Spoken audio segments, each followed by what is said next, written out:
தென் தமிழகத்திலேயே முதன்முறையாக தூத்துக்குடி அரசு மருத்துவக் கல்லூரி மருத்துவமனையில் 10 வயது சிறுமிக்கு ERCP என்ற எண்டோஸ்கோபி சிகிச்சை மூலம் பித்த பாதையில் அடைப்பை நீக்கி வெற்றிகரமாக சிகிச்சை மேற்கொள்ளப்பட்டது. இது பற்றிய ஒரு செய்தி தொகுப்பு.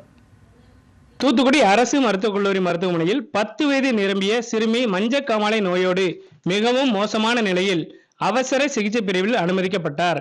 அவருக்கு மருத்துவமனையில் MRI, MRCP ஸ்கேன் எடுக்கப்பட்டது. கணைய வீக்கம் மற்றும் பித்தப்பாதையில் அடைப்பு போன்ற நோய் இருப்பது கண்டறியப்பட்டது.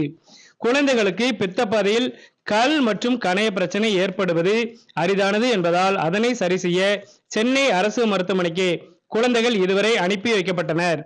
தூத்துக்குடி அரசு மருத்துவக் கல்லூரி மருத்துவமனையில் குடல் மற்றும் இரைப்பை மருத்துவ பிரிவு மருத்துவர்கள் இந்த சிறுமிக்கு பித்தப்பாதையில் அடைத்திருந்த கல் மற்றும் கசடு அடைப்பை ERCP என்ற முறையில் எண்டோஸ்கோபி சிகிச்சை மூலம் நீக்கி பித்தப்பாதையில் வடி குழாயை வெற்றிகரமாக செய்து முடித்தனர்.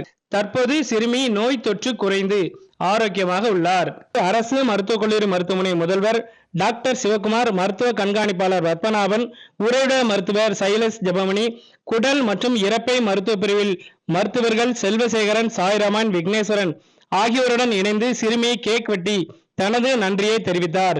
இது குறித்து மருத்துவர் சாய்ராம் கூறுகையில், இந்த ERCPங்கிறது 10 வயசு குழந்தைக்கு பண்றதுங்கிறது தூத்துக்குடியில இது முதல் தடவை. தென் தமிழகத்தில் இருக்கிற அரசு மருத்துவக் கல்லூரி மருத்துவமனைகள்ல சமீப காலங்களில் இதுவே முதல் முறை.